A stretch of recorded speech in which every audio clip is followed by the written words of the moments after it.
Welcome, everyone, to episode 68 of the Missing Pieces podcast. If this is your first time watching or listening, my name's Greg, and this is where I sit down and I discuss my life, Lego, and anything else that's on my mind each week. And I want to thank you for taking time out of your week to be here with me. I love to do this, and it's an honor to have you here. So thank you guys for that. And I want to thank everyone that helped me with my poll that I did this morning as well. I actually always trying to figure out ways that I can make this podcast better. And I'm always trying to improve and get better at this craft because it's just, I feel like this is something that I really want to do in my future and something I want to get better at.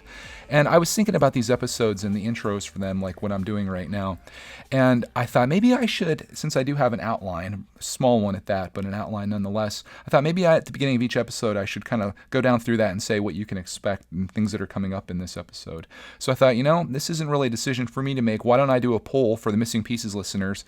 And I did a community post asking what people would prefer. Would you like an intro where I'm like, hey, in this week's episode, you can expect me to talk about this, this, and this, and this, and, so forth, or do we just roll right into it? And I was really surprised just how many people participated in the poll. It has only been up for about 2 hours now, and over 500 people have participated, and 75% of those people prefer me just going right into the show, which kind of defeated this whole thing because it's what 75% of people want. You don't want me talking about anything other than just like jumping into it, but I thought it would be good to kind of share that and let you guys know my thought process on why I do things and when I do them and how I'm trying to just do the best thing that I can here. So thank you everyone for your feedback on that. I'm sure more comments or more responses will come in from that, and hopefully it doesn't switch over to the opposite side. But if 3 out of 4 people, nah, it's Saturday morning, and math may not be my strong suit. If 3 out of 4 people want me to just go into it,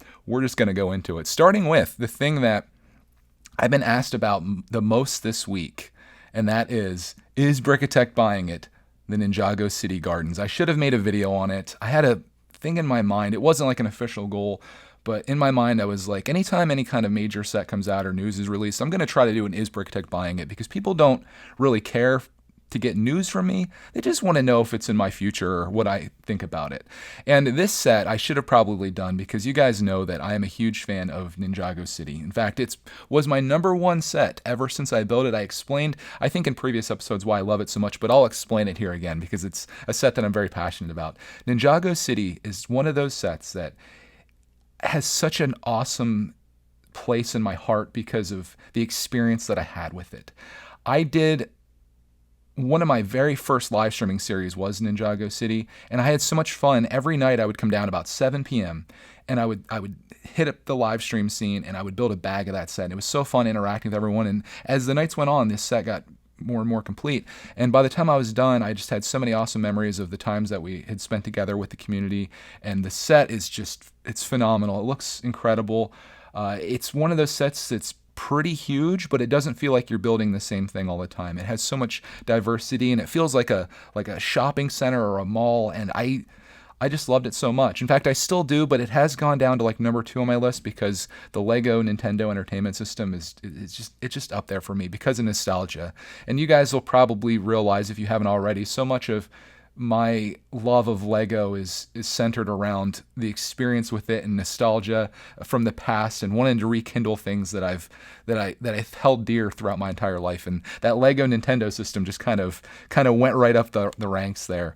But nonetheless, Ninjago City is one of those sets that I really love.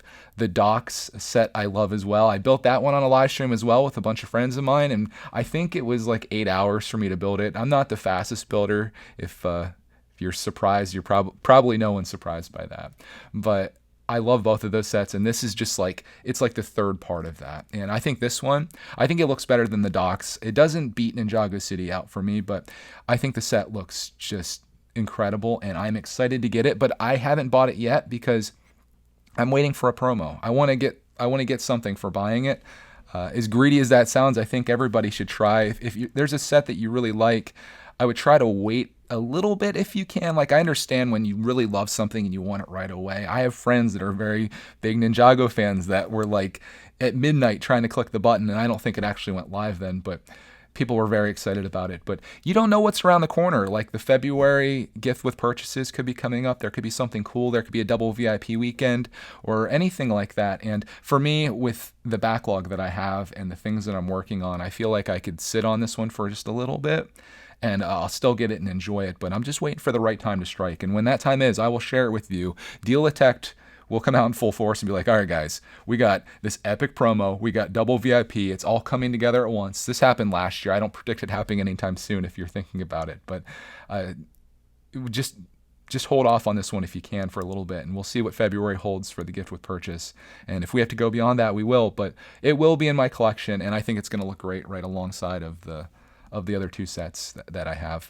I could probably use a good dusting on at least Ninjago City. That's been sitting out for about 2 years without ever being dusted, and I cringe to even look at it. Right now it's in the storage room because I'm still under construction here. I've done some other things. This is a little bit further on in the timeline here, or the outline. Luckily, I didn't share the outline with you before we started the episode, but I now have a coffee table. I don't know if you guys saw that last week or not. I don't think you did because I recorded this like first thing in the morning. I'm losing all track of time and space now. I also have a shelf back there now too with the Lego duck. You can't see him, but he's sitting right there. And I have good memories of that set as well. So that's going to start getting populated. I'm making some moves down here and changing some things around. The sets are going to come back out. Also, this thing right here, I moved a little shelf under my TV or under my projector screen. If you're listening to this, I apologize. I'll try to explain everything the best I can. I've bought a bunch of white furniture and I'm filling my studio with that, and it's going to be places not only for like us to use, but also to store Lego stuff on, to kind of find that balance that I've really lacked in my life forever, where this place was just like, well, it went from my old studio being like a Lego box fortress to this being like a Lego display fortress that really felt confining, to now like a little bit of a lighter space that I can enjoy a little bit more with my family. And we'll be talking about that here in a little bit later on in Watchitect. But I don't know, I just like feeling a little bit of freedom here and having things like orderly. And I'm just going to have like the storage room as like the surplus space, and this place just to be like, it's just like my man cave. I got to go back a couple weeks. I was trying to figure out what the female version of a man cave is, and for the life of me, I could not figure it out. But thankfully, the comments came through, and I forgot to share this the other week because it was when I took the 1 week off. It's a she shed, apparently. So if anyone has been wondering for the last several weeks what the heck a woman's or a female's space is called, as weird as that sounds, it's a she shed, a man cave and a she shed. So there you go. I guess that's what it's called. A couple people came out with that, and I was like, okay, noted, got that. But yeah, there's my thoughts on Ninjago City Gardens. Probably a surprise to no one. I love it. I want it, but I'm waiting for the right time to get it. In other Lego news, we're actually jumping like right into Lego. I find that maybe some people are turned off on this podcast because it's so much about my life and so little about Lego that if you came here for the Lego, it's like, I don't really love it. So this week we're doing a little flip-flop. We're going to go Lego first to keep you enticed, and I'll draw you in, and then maybe you'll stick around for the life part. But maybe there's some people out there that they're just here to be here. And for that, I appreciate you guys. And I think a lot of you fall into that. So, dude, I'm just so thankful. I'm very thankful to have this podcast and to know that there's people that want to listen to this. I think about this all the time, like appreciation. Like I try to be appreciative of everything that I can. And I hope you do too, because there's people, regardless of your situation, there's people that have it worse. But to know that there's people that actively, like the weekend, they look forward to this, it's awesome to me. And it makes me want to do this even more. But that's beside the point. Let's talk about this week in Lego. We don't need to talk anymore about the meta of the podcast, talking about the podcast and the podcast. Let's go on. Let's talk about some Lego. This week in Lego, man, I had a lot of fun. My favorite thing that I did this week, you guys can probably guess it. It was is the 501st Battle Pack still a terrible set in 2021? This is an idea of a set that I came up with this, like I think at the end of December. And I have like a little note on my phone where I jot down all of my video ideas. And I thought, oh, this would be such a great follow-up to the Greg's Gardening Tips one that got everyone so upset and triggered. Well, the people that didn't get the joke, the people that got the joke, they had fun with it. And I was like, what would get people more triggered than asking the question if that is still a terrible set in 2021? Because first of all, it's not a terrible set, spoiler alert, but the people they're already going to be angry. They're like, what do you mean still a terrible set? It's not a terrible set. I'm going to type you a comment. But then I go into the video and I don't do it as Greg's Gardening Tips. I do it as just like a regular myself, I suppose, as regular as myself is. And I discuss how people really love this set, but one person, which was Greg's Gardening Tips, and that was my favorite Star Wars YouTuber, and I was going to make my own decision on the set. And the funny part of the video comes to be that I agree with everything that Greg's Gardening Tips said, and I even like take it to the next level by messing everything up even worse, which gets everyone just all kinds of triggered. And it was fun to record it. I love seeing the responses. There was a ton of people that got it and they played along, but then there's always some of those people that you just want to like face palm or r/whoosh or whatever it is, where they just are like, they don't get that it was a joke. They don't get that I may actually know a little more than nothing about Lego Star Wars or Star Wars in general, but I had fun with it, and I loved the comments of that, and I had a blast. Speaking of things along those lines and comments, this week I was doing time-lapse videos of Clark and I organizing our Lego minifigs, which was a big project that we started last week or finished last week that I think I talked to you about. And I needed some time-lapse music, and usually I just go to the internet and I pull some stuff, and it's fun. But I thought, you know what? I got Clark, man, he's a very musical kid. I thought, maybe Clark wants to make some music for me. So I asked him, and of course he was all about it. So I slid this microphone over to him. He was standing right here beside me. And I clicked the record button and just let him do whatever he wants. I guess he probably went for like 4 minutes of just like doing miscellaneous music and stuff. And I put his time-lapse music, because there was like different songs that happened. And I put those in the various spots inside our minifig organizing video. And I was shocked how many really nice comments we got about Clarkman's music, and how people really would love to see like a Clarkman album, and how much like it was like, of all the things we did in the video and the organizing, it was the music that stole the show. And that night, after being inspired by all the comments, I decided that I was just going to go ahead and release Clark's album. And I ended up doing that for a limited release only. It was only available for about maybe 18 hours or so.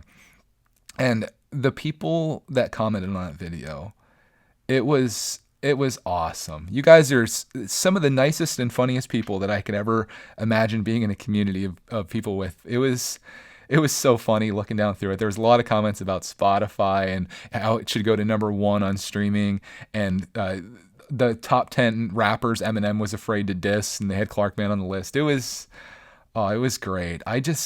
It really made me appreciate. I think maybe that's the theme of today's episode. And this wasn't intentional. It's just, this is my stream of conscious here. Maybe the topic of this episode is appreciation. And I just loved it. I was really happy with that. And you guys made this guy's day. So thank you for that. I'm not going to get emotional yet. Stay tuned.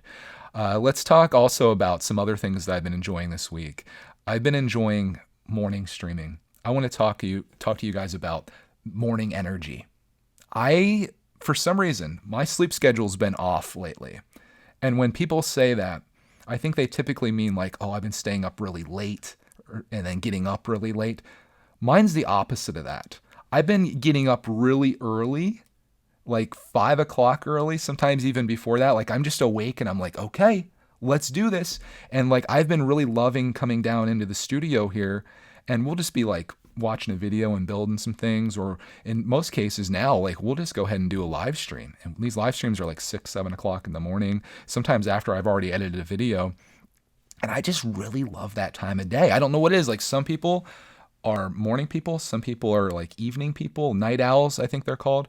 I've always been a morning person, and for some reason, like I just have that energy level at like 6 o'clock in the morning to be like, let's do this. And I know I just thrive on that, and I feel like my streams are really fun because of it. I enjoy them for a couple reasons, even more so than this 5 o'clock energy or whatever you want to call it. Is that a brand? No, that's 5 Hour Energy, I think is what it's called. I have that 5 hour energy, but it's just because I'm getting up early. And I just look forward to the days. So like when I wake up in the morning, it's not like one of those things where it's like, oh God, I gotta get out of bed. I'm like, dude, I'm getting out of bed. Let's go. Let's do this. So like the mornings are where I thrive, and I enjoy the streams because I have that energy going. And Clark, man, he seems to be the same way. Like it's really funny. The one day I got up and I was just about to walk down the stairs, and I literally met Clarkman at the stairs. Like we both woke up at the same time, and then like literally met at the stairs. It was weird. It was like one of those moments. But the streams are fun. I love the energy. The people are there, even though it's like morning for us. There's people all over the world. It's different times for them. And I like the crew that's there. It's fewer people than what I typically have in like a live stream if I were to do it at 7 p.m. or whatever, 8 p.m., 3 p.m. in the afternoon. But I like this. I like the crew that's there, and I like that more. I like the smaller scale of it because I can interact more, and it's not overwhelming for me. One of the big reasons I don't like to stream publicly is because it gets overwhelming with the chat that's happening and a lot of spamming and stuff, which I think I could probably do better with moderators. In fact, I think I'm going to moderate every person that's on my Patreon. So I'm going to have like 15, 20 moderators in every stream that I do just to kind of squash that a little bit and make the chat more productive. Slow mode would also help. I should probably do that as well. Mental note, put that on my note list. But I find that back to the morning energy thing, I feel like that early time is my time to shine. And I've been really enjoying doing the streams. And then like right after that, we did this for the first time the other day, and I think I'm going to keep doing it. We'll just go ahead and do a Lego review on whatever we just built. Like Clark built the Lego Overwatch. Oh shoot, what's his name? He's a hamster. Wrecking Ball. He built that. We did a stream. It was a heck of a lot of fun. And right after that, I brought my camera. I'm like, boom, let's do a review. And we still have that energy. We're kind of coming off that high of streaming and like the endorphins that you get from that. And we just hit it with a review. So by like 7:30 in the morning, I've done a stream. I've done a Lego review, and it's just awesome. And then the downside of that, though, I mean, everything that's good comes with the bad, right? And nothing I dislike more than when people only share the good stuff.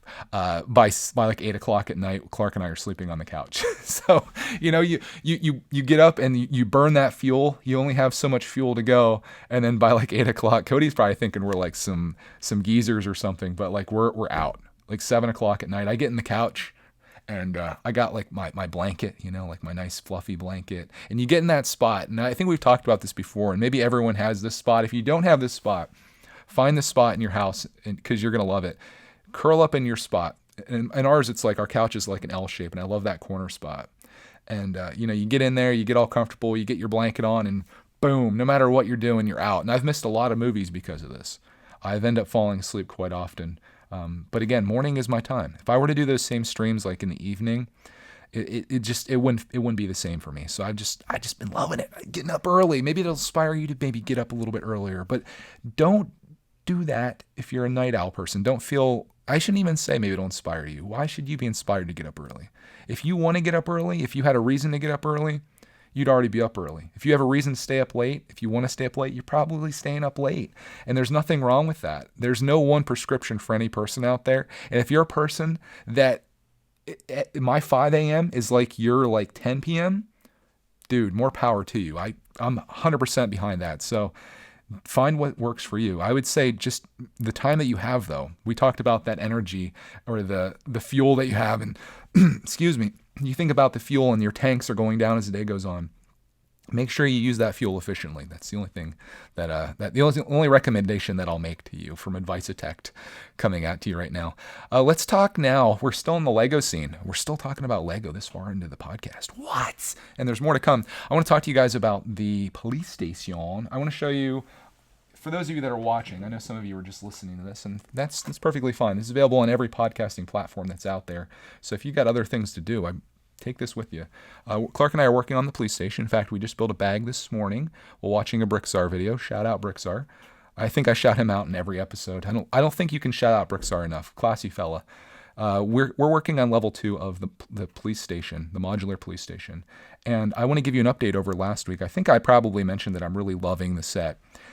I'm still really loving the set. In fact, so much so that if you guys know the backstory on the police station, it's part of our Patreon tier. Phantom is our current $100 patron, and he saved up for 2 months to get this set. And essentially the way it works is I buy the set using the Patreon funds. I make the videos on it and build it up, so it allows me to create content. And then when I'm done with building it and reviewing it, I tear it all down and I send it out to that person, and they essentially get their money back. So they get all of the perks of Patreon for free, essentially, only they're getting a used set instead of a new one. So in my opinion, it's the greatest value that I probably have on Patreon, which if you'd like to join, the link is down below. If not, totally fine. You have your reasons, and I can respect that. But this set is so good that I've decided that I'm going to keep it. And I had a bad feeling this is going to happen. I I knew it. I wasn't originally going to buy the police station. It wasn't like high on my list. In fact, I kind of like, I was thinking maybe would my next one would be the corner garage, or the birch books, which I already got from builders. He sent that to us, the half that I wanted, which I was really cool. So with all these things kind of aligning, this set in particular, I was like, man, I would really like to keep this. And I started thinking like, okay, so say I box this up, and I have to take the time after I build it to tear it all down, and then I have to put it into bags, of course, and then put it into the box, and then ship that giant box to Phantom in California, which is probably going to cost me a decent sum. And then he gets a set that's used. Would it be smarter maybe for both of us if I were to just go ahead and buy him a brand new set? And when I initially came up with this idea, it was out of stock. So I was like, well, that kind of makes my decision for me. It looks like we're going to have to take this route. But then it became a back order situation. And I messaged him and I said, hey, what do you think about this? And he's like, hey, I'm a patient guy. So if you want to take that route, that's fine. So that's what I did. So not only is he getting a brand new set, he's also getting the gift with purchase that comes with it. And he got 2 months of Patreon for free. So I feel like it's a win-win. He inspired me to get this, and I'm enjoying a set that I wouldn't have enjoyed otherwise. And now I get to hold on to this and keep it in my collection along with the other modulars that I have, which right now includes the diner. In the backlog, I have the brick bank, and I have Assembly Square and the Parisian restaurant. So I have a lot of modulars to build, but the corner garage is on my list at some point if there's double VIP or, once again, a really great promo. Maybe one for like a $200 purchase. That'd be a really cool one. So I'm really happy with my decision on that. Like I mentioned, we're almost done with the second layer. Clark started the final bag of that, but then he went up to have milk and coffee time, as it's known with Mom. So we bailed on that, and that's why I'm here doing this episode. And I'll report back to you, I guess, once it's finally done, but I'll probably just do a video on it showing you all the stuff. What I really love, I guess, what I love about the police station, I didn't read or watch or do any kind of reviews on this at all. I looked at the photos, and that's as far as I went. And I'm glad that I did that because, in my opinion, going into these modulars without any ideas of anything actually makes the build better, because I'm finding things as we're building them that are like surprising me. There's little Easter eggs, there's fun stuff. Like in the bottom of the first level, there's a jail cell, and there's a spot where the guy is like digging out. There's actually a spoon under the bench that you lift up. And then there's like a little tunnel that goes out to the back of the house where there's a crack in the foundation. And I love that. And I'm glad that we discovered that as we're building it. And there's also things on the second layer that's like that, or level. And I'm thoroughly enjoying this modular life, and I think it might become a bit of a thing here. So stay tuned for that. Just know that I'm really enjoying the police station, and I've decided to keep it. So thanks, Phantom. That's getting this whole Patreon thing's getting to be kind of an expensive hobby for me, but it's been fun. I've been building this exclusively on Patreon and our live streams with Clark Man, and it's been great. So this is going to be another one of those sets that I remember the good times that I had with this. And again, the appreciation, right? Like I'm thankful to have this. So that's my thoughts on that. Let's talk more Lego. I want to talk to you about something that I ordered recently. I decided that I was going back in. I have some friends that are very bad influences on me financially. Dave, if you're listening to this, you know you're a bad influence. Bricked a lot. You guys know he's a troublemaker. But these guys are talking on our Discord server about things that they're ordering. Dave's showing pictures of his hauls. He's a Bricklink seller, so he's buying things to invest and whatnot. I don't typically do any kind of investing. I buy things for my collection because I love them and I want to build them. Could I be smarter about it and maybe buy 2 of everything and set one on the shelf? I probably could. I probably should, but I don't currently. But they convinced me to go back in and get some more Harry Potter sets to get more promos, and I did.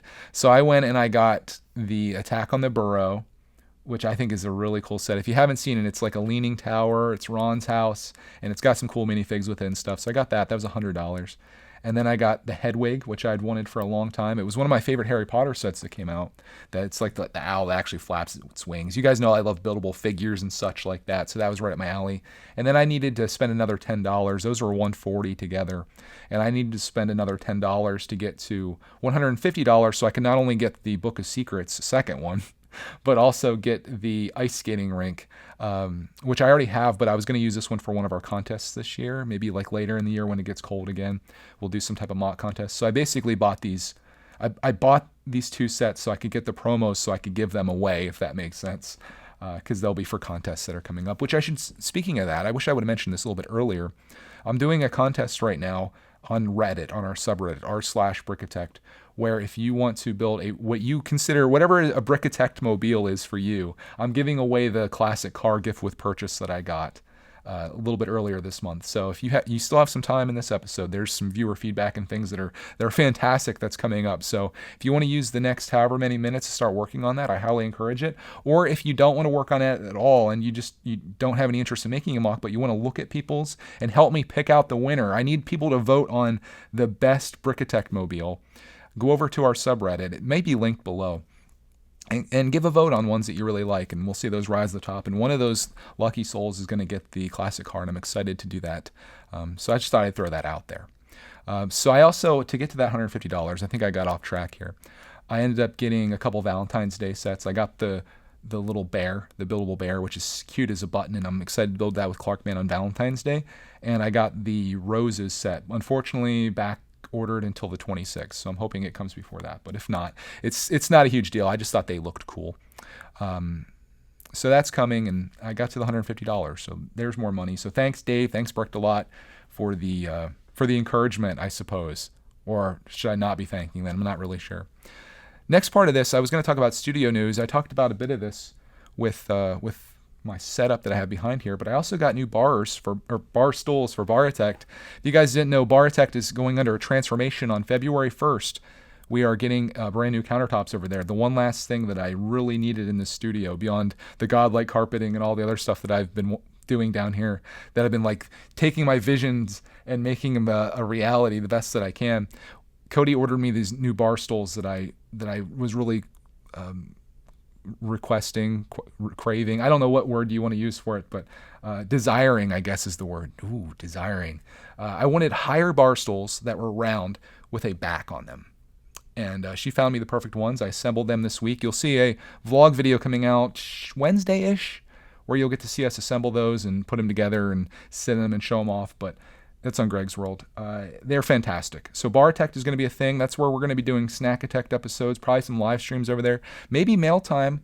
I don't really know where we're going to be doing things at, but we've got about 4 different sets down here now that I've discussed before. Like this is number 1. The couch and coffee table setup is number 2. I've got a 12-foot long build table over here. That's 3. We've got brickitect, which is 4. I suppose I could go in the storage room and we could do some stuff back there, which is 5. Yeah, it's all coming together, and I'm excited. So the stools are there. We're just waiting for the countertops to go in, and we'll be on to the next level, guys. So I'm excited about that. But that's pretty much it for studio news. I'm trying to do some other stuff down here as well, but I'll save that for future episodes. I'd rather tell you things that I did rather than things I'm going to do. I'd rather be a doer than a sayer, if that's a thing, because I've fallen into that trap before, where sometimes if you have a goal, just telling someone about that goal sometimes feels like you did it. I don't want that to be. I want to do it, and then I want to tell you. So don't worry about me, guys. Let's move on now to the next segment here. We're past Lego. So if you were here for just that, you made it. Why don't you stick around a little bit? Let's talk about Watchitect. Watchitect is where I talk about the movies and shows that we watched. And I watched a movie in the middle of this week that I enjoyed, that I've been wanting to see for a little bit. It's not like a blockbuster, maybe one that most people here have never seen. It's called Peanut Butter Falcon, and it was an Amazon video starring Shia LaBeouf. And the premise of it is that there is this gentleman it's not Shia, it's another character. He has Down syndrome, and he's living not the greatest of life. He's not very happy because he's kind of custody of the state because he doesn't have any family to take care of him and assist him. And they put him in a retirement home where he's not very happy. And he comes up with a plan to escape, which he does because I guess he's obsessed with wrestling and this WWF style wrestler guy. And he escapes, and his goal is to go meet this guy. He ends up coming across Shia LaBeouf, who is on the lam, basically. He's like a bandit, or like they're hunting him down for some crimes that he committed. And these guys form this friendship, and they meet up, and they go on these adventures together. And the premise of the movie, and what I really took from it, is that you should try to live your life to the fullest. Don't let any kind of setbacks, whether it's physical or mental or financial, set you back from trying to achieve your goals, and just go out and do it. And I really love this movie. I don't know if it's necessarily appropriate for kids necessarily. There's some strong language in it, and there's some violence and things like that. But it's a movie about making the best of life and not letting obstacles hold you back. And I liked it for that reason. So I would recommend it. It's on Amazon Prime Video. I'm sure many of you guys have that. If you have Amazon Prime, the video thing is a whole component that's available there. Some people probably don't even use it or watch it. I rarely do. But I was just looking around in there and I was like, okay, I'll give this a watch. And it was a good one. And I thought Shia did a great job in it, regardless of what's going on in his personal life or whatever. I don't care about that. We actually had a conversation about this in our Discord about how actors shouldn't necessarily be judged about their lifestyles, whether they're crazy or whatever. Like, I always think about Tom Cruise and how he kind of got written off for being a Scientologist or jumping on Oprah's couch or whatever. And I'm just like, who cares? I don't care about this guy. Like, I don't care about his personal life. I'm not saying I don't care about him, but it's like, regardless of what he does in his personal life, how is he as an actor?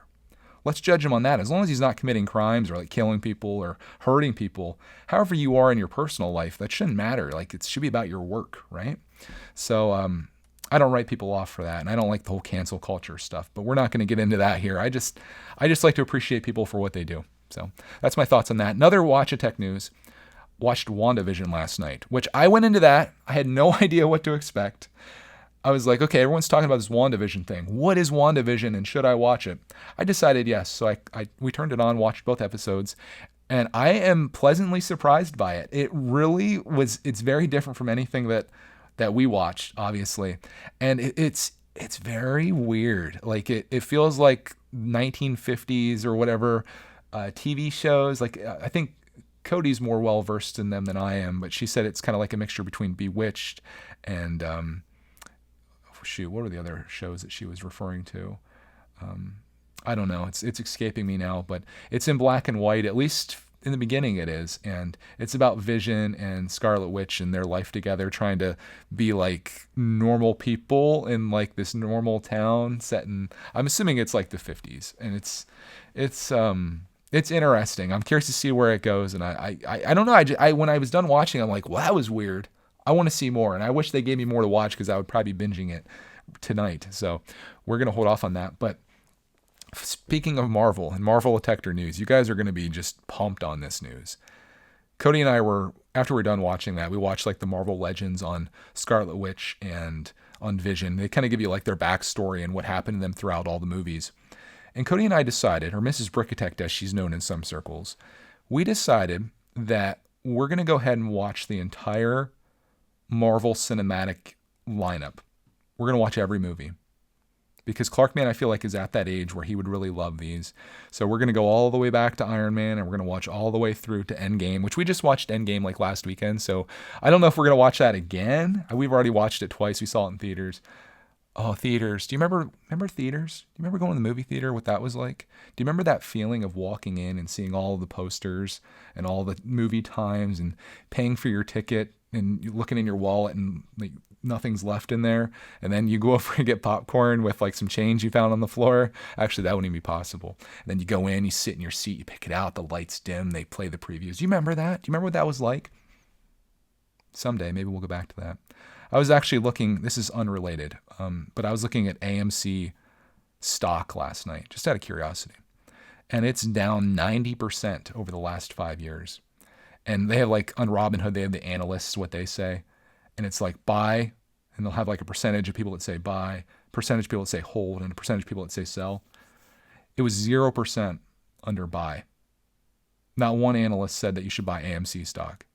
It's only $10 a share, though. Maybe you could buy yourself a share, and if they make a rebound, that could be worth $100 here. You could 10x your money, but I don't know. I'm worried. Our one theater that's still left in our town is owned by AMC, and I'm really worried that they're not going to make it. So we'll see. And I think once they're gone, they're not going to come back. That worries me. But nonetheless, I do have. I've created my own little movie theater down here. Very, not to the level of what you'd expect if you go out, but it's a little something, and I think it'll be fun watching all the Marvel movies down here and sharing it with you guys, letting you know what we think about each one. In terms of Lego, being that this is a Lego podcast, I'm going to go back and I think I'm going to start collecting a lot of Marvel sets and DC sets. I just really love the superhero stuff. I love it. And I think Clark does too. If anything, I might just try to get the minifigs if I can't get the sets, if they're too expensive. But it's like a world that I want to get into. And I'm excited to go back through all these movies because it's been years. Like I remember watching a lot of these movies on Netflix when you got discs mailed to you. I don't know if anybody even remembers those days either. But it used to be like you'd have a list of movies that you'd want. Netflix would send you a disc. You would watch that DVD. You'd put it back in the envelope, put it in your mailbox, and then like 3 days later, they would send you another one. And I was running this rotation where I would watch a movie on Saturday. I'd mail it out on Monday. I'd get another one on Wednesday. I'd watch that Wednesday night, mail it out Thursday, have another one Saturday. I was running like 8 movies a month. And I watched a lot of those movies that way. But it's hard when you're watching Endgame to remember the movie that you watched in 2014 or whatever, if you've only seen it once. And a lot of these I've only seen once. So I'm going to go back through. I want to say, if you guys are wondering what my favorite Marvel movies are, I'm sure some of you are. It's probably going to disappoint some of you. Probably, I love the last 2 Avengers movies. Like, I love Endgame quite a bit, but I'm going to remove that from my list for now. Iron Man 3. I really loved Iron Man 3. And I really love Guardians of the Galaxy 1 and 2. Those movies, I love them. I love the Guardians movies. But Iron Man 3 is probably like my favorite, like of the Iron Mans. It's like the fall, you know, I love it. So it's going to be fun going back through those. I'll share my experience with that. I'll let you know our progression. And I'll be sharing my Lego Marvel collecting journey, as expensive as that may be these days, now that everything's been retired.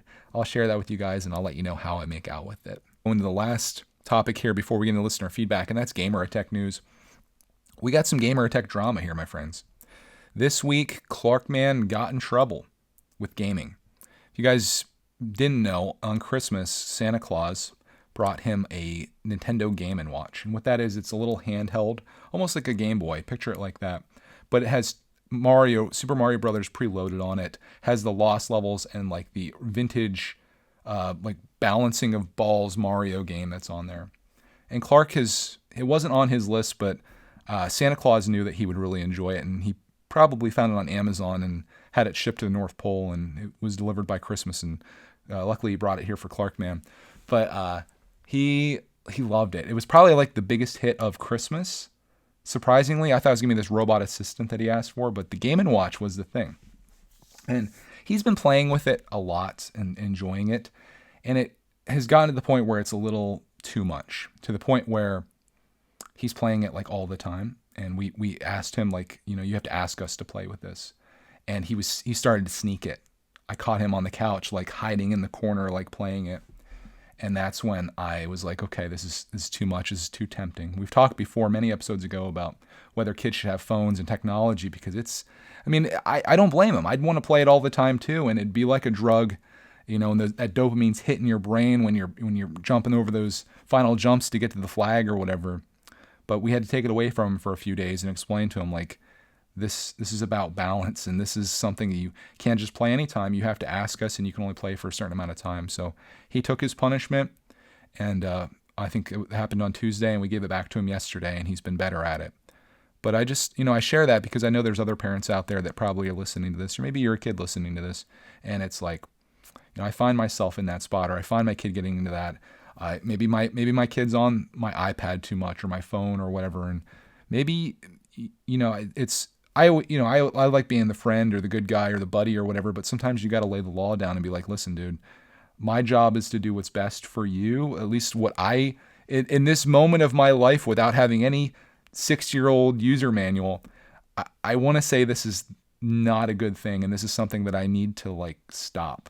So we're working on it, and I'll report back to you on that. But I told him, if this happens again, if I catch him sneaking it, or if he's playing it where he hasn't asked to play with it, it's going to be a week next time. The penalty is going to get higher and higher. The only other Gamer Tech news is Clark and I played a little bit of the game Bug Snacks for PlayStation 5, which it's okay.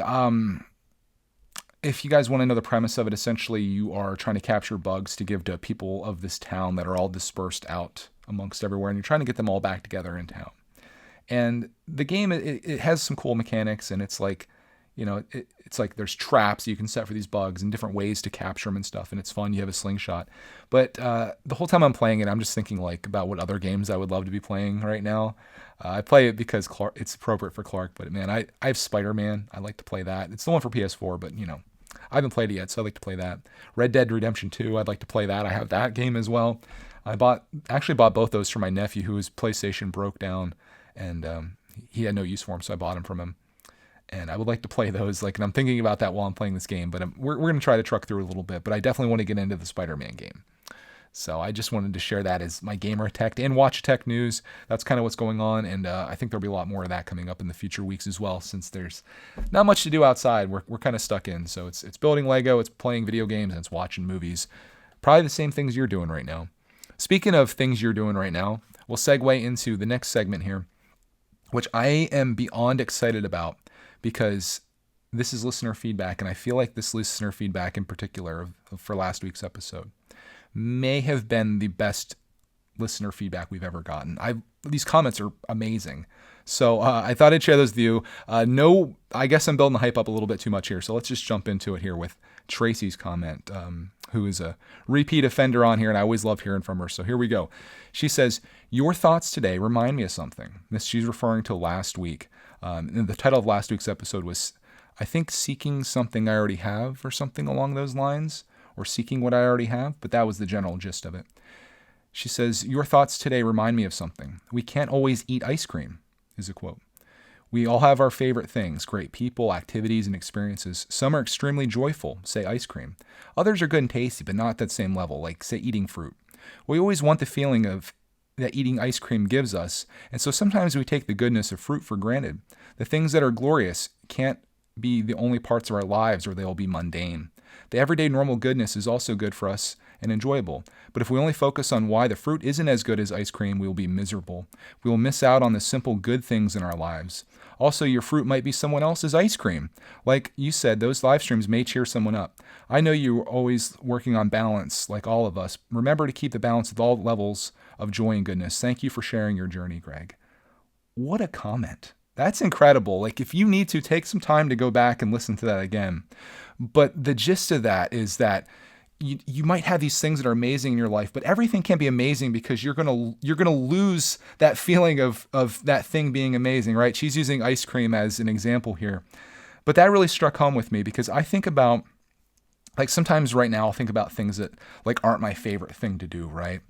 But then if you go back to my life several years ago when I was working this job that I wasn't happy at and I was there 50 hours a week, I would have loved to be doing that thing, like regardless of what it is. It could be like a house chore. It could be like anything. It could be like video work that needs to be done, or if I'm behind on something. It's like, how can you complain about this? This is awesome that you have this opportunity. And I think Tracy's comment there really helps me like put that in perspective. And I feel like this is one of those comments, almost like Stud Sidious last week, where I talked about his example of like boxes and why you should or shouldn't necessarily hold on to them. I feel like I'm going to come back to this comment and think about the ice cream example. I really appreciate that comment, Tracy. I hope that helps someone else out there. I'm just blown away. Like, you think about the YouTube comment section. This is amazing advice that's in here. Like, oh my gosh. Okay, let's keep going here. This next one here is from Yannick, this is actually regarding the box life. He says, "I like the idea of getting organized and removing the boxes. But instead of just throwing them away, I want to keep them for something creative." This got my attention. I was like, "Oh, what's he going to do?"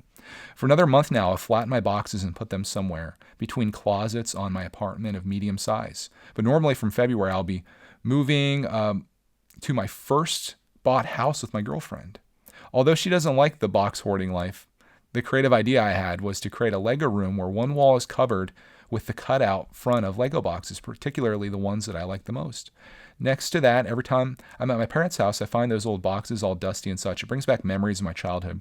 Maybe this is because I'm unable to have all my sets from my parents with me. Anyways, soon I will be able to make that idea wall come to life. Thank you for the inspiration. Stay safe and have a good year and keep at it. I love this, dude. Like, I love your idea. Like, you realize that maybe it's not sustainable to have all of your boxes like the way that most of us keep them, which is like intact. But if you could take them and take your favorite ones and just have the front of them and put a wall up, or I've seen people that have framed them, and people have commented that, like framing your favorite Lego box, your favorite Lego magazine article. I think that's really cool because you're not, like, what do you get more enjoyment out of? Are you getting enjoyment out of having all these boxes in a storage room? Or are you going to enjoy looking at your wall and being like, man, I remember that set. That was an awesome time in my life. Or that was a great build. Or I remember the day that I went with my girlfriend to get that set. And, now we have this house together. I just think that's really cool. So I'm wishing you the best, first of all, with your home and your new life. But I'm also wishing you the best with your awesome Lego room and your wall. I hope someday you can share a photo of it on our Reddit or somewhere where we can see it. Or if you want to put it on Discord, that'd be really cool to see that come together. I'm stoked for you, man. So congratulations. The next one comes from Buddy Lee. He says, great Missing Pieces episode. Thank you for mentioning my comment today about the boxes. It made a lot of sense what you said. So this is actually the person that inspired the box comment, coming back again for another week. I like the conversation that we can have here. Since I may give your idea a go and organize my collection in Ziploc bags and put my instructions in a binder. Even though I may still not throw the boxes away, I'll probably break them down and store them in a container I already have, which is what I'm doing right now. I haven't pulled the Band-Aid off entirely. I'm getting there though. My win of the week. Okay, we have a win of the week here too. This is an all-in-one comment. Win of the week is that I've met some great people on your Discord server, including myself. It's great to relate to people with the same interests as my own and just be as excited when someone posts something that brings me back to my childhood. I'm glad you got a little bit of inspiration from last week's episode, but before everyone goes and throws their boxes away, I think we should share Bricksar's comment here. He says, everybody should collect how they want. It's not wrong if you do it the way you want. And I love this, not just for Lego collecting, because I think he has a great point. I think anybody should do whatever they want. Again, I think I mentioned earlier that what I do and say isn't a prescription for anyone else. This is just my life experience and the things I'm doing. If you can take something from that, that's great. If you can learn from my mistakes, that's even better. But saying that everyone should collect how they want, it's not wrong if you do it the way you want. I think that's true about everything in life. You shouldn't let other people make decisions for you, influence your life in a way that goes against how you feel or the things that you want to pursue. It's not wrong if you do it the way you want. Life advice. I love it. Thank you, Bricksar, for that comment. I always love hearing from him. Shout out, Bricksar, 2 times in one episode. Next comment here, or feedback, comes from Colin. He says, hey, Greg, I need some major advice. Ooh, you've come to the maybe right place. It says, I've been fed so many lies from the school system in my district, and I don't trust them anymore. Oh, I don't know if I like where this is going, but you got me intrigued here. You've said you didn't find your passion until you were in your 20s. I'm really into making stop motions, and I got a better camera, so they've been really clean now. It's crazy to think how with actual software and equipment, how much I can do, and to be honest, 8 hours a day filming Lego animations for a living. My question is, how did you overcome the corporate design of jobs available to the common folk and go with your dream, and not go with what is told to you all the time? I think I've talked about this a little bit before, but my biggest advice, if you're trying to follow your dream in life, is to try to stay out of debt. I think debt is the one thing that will keep you from doing whatever it is that you're trying to do to the fullest, because debt keeps you sucked into something and you're like, well, I have to have this job because I need to pay for this thing that I've already bought and that I owe on. The only reason that I'm able to do this today the way that I'm doing it is because I worked very hard for a lot of years, and I was very financially sensible with my money, and I went without things that I really wanted because I had bigger dreams than whatever that thing was. And I was like, okay, I'm gonna get this debt paid off, and then that eliminates our financial obligations, and we can live off of this amount of money. We've determined what that is. And YouTube at the same time was kind of creeping up as well, and I was like, you know what, maybe I can make a go at this. And you'd be surprised when you make that transition into the thing that you love to do and you start investing a lot of time into it, regardless of what it is. You'd be surprised how quickly that thing starts to really go. And I've seen that on mobile channels now.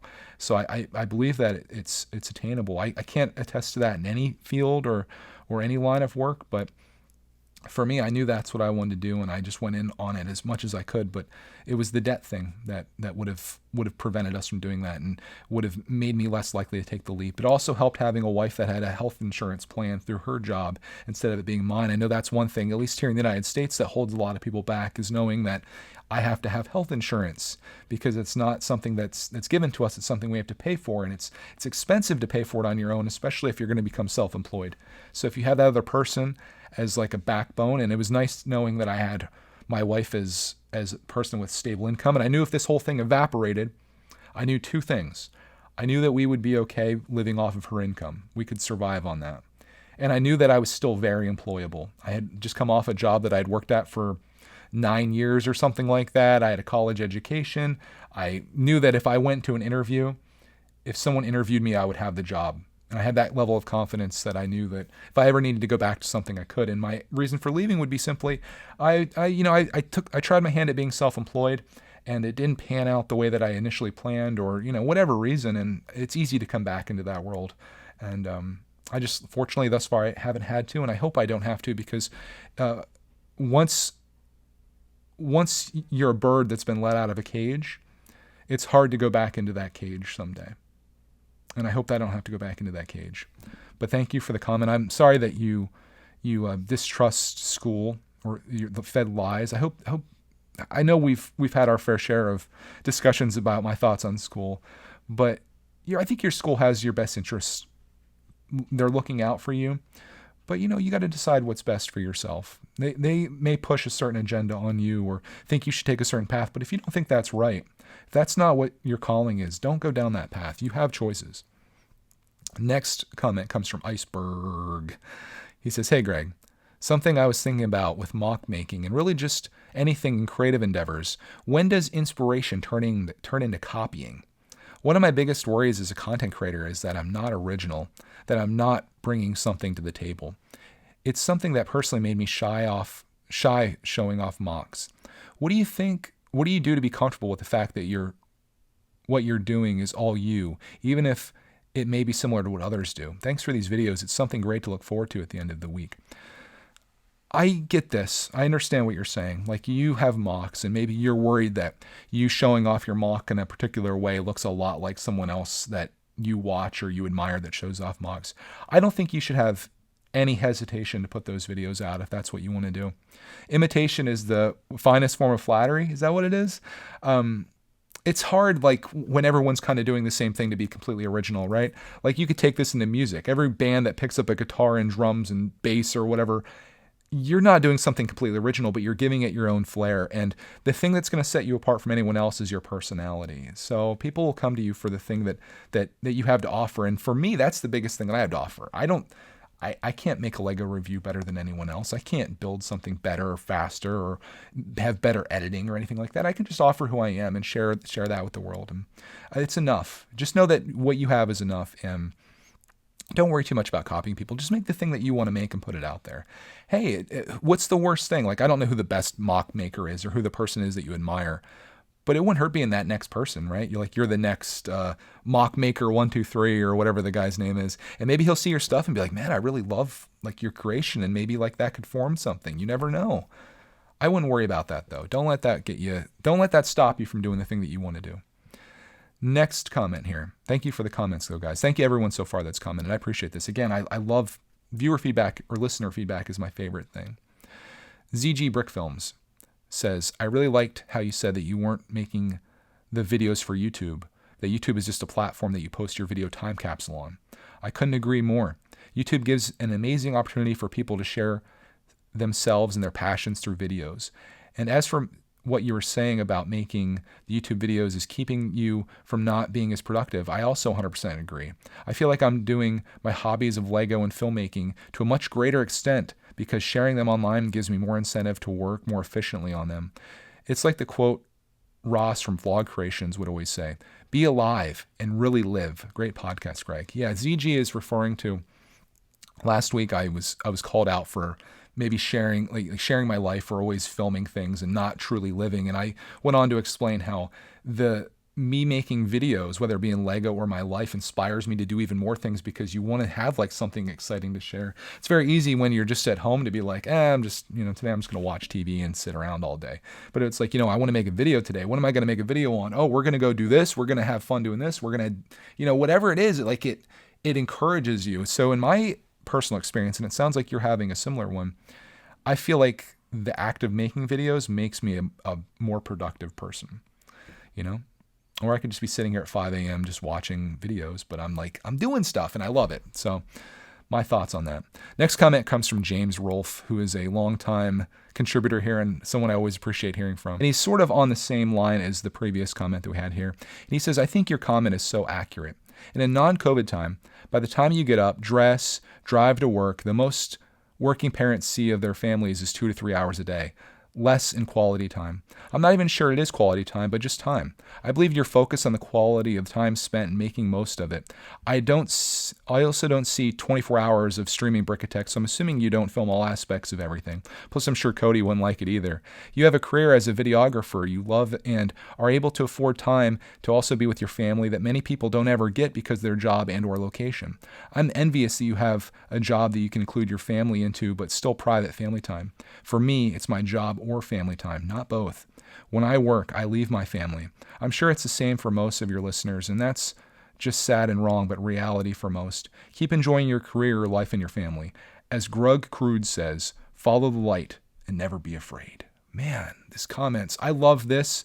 If part of this makes me feel a little bit guilty that I have these things because, you're envious that you have this time together. But again, this kind of goes back to someone being upset with me that I film all these aspects of our life, but it's those things that I film and people's interest in watching them that allows me to have this time with my family. So for me to trade a 15-minute video of like our day or the highlights of it is well worth it in exchange for having all this time together. Like these last few years that I've had with Clark, man, I would not trade for anything. And I'm so happy the things worked out they did because this is time you never get back. Prior to that, I was dropping Clark off every day at like 7 o'clock in the morning at my mother-in-law's. I would get home at like 6 something at night. Dinner would have already been eaten in some cases. I would give Clark man a bath. We'd be together for a little bit and then bedtime. And that's what my life would have looked like all these years. I wouldn't have the relationship that I have with Clark if it wasn't for these videos. And not only is it awesome to have these videos like produce income, but I have all these experiences and memories recorded. So anytime anyone gets on me about filming my life or putting personal things out there, like the things we do every day, that's my response. I'm just going to direct them to these 2 episodes and be like, just give it a listen. This is why I do what I do. I want to go to the next comment here. Thank you, Jim, for that comment and the reminder. Follow the light. Never be afraid. Penfold says, well, your life is evolving. Clark is growing up and you're still finding ways to have fun. I wish I had videos to look back on, and I wish I could look back at my dad's vlogs to know more of who he is through what he was going through. It's a great gift for Clark to have from you. Funny enough, I've now got a connection back with my dad through Lego. There's a part of the relationship that we had when he was involved with me in his RC airplane building journey when I was younger that's still in us both. I bought him the Lego Apollo Moon Lander set for Christmas, and he really loved building it. So I'm thankful that we finally found a moment in our lives together that was just full of enjoyment and innocence. You and Clark already have so much of that to share again, and your journeys from this point on won't take anything away from that. You can look at each other's journeys and still enjoy them in the same way that you have so far because you have a good record of how you both got there. That's priceless. I'm not going to get emotional. Not until this next comment. I'm going to try to survive this next one. I saved this one for the end. Penn, thank you for that comment. I'm so glad that you and your dad have gotten back together, and I appreciate the kind words that you have there. And again, I don't take any of this for granted. But Chad has the next comment here, and I'm going to try to survive this one. Stay strong, Greg. He says, hello, Greg. Long-time viewer, first-time commenter. I love that intro. Long-time listener, first-time caller. I just want to say thanks for all that you do. I feel that we have very similar personalities, and as a fellow Lego dad, seeing you succeed in doing what you love gives me a ton of joy. I'm glad you're making your way past box life. I too face this dilemma and chose to begin discarding my boxes. The first time breaking them down and discarding them was the hardest, but now it's easy and I'm not looking back. Also, I agree that Lego is about the experience of enjoying the set, not the box. I too am a dad and am so happy that my 7-year-old daughter has taken to Lego with as much passion as I do. I love getting to build sets with her, any type of sets.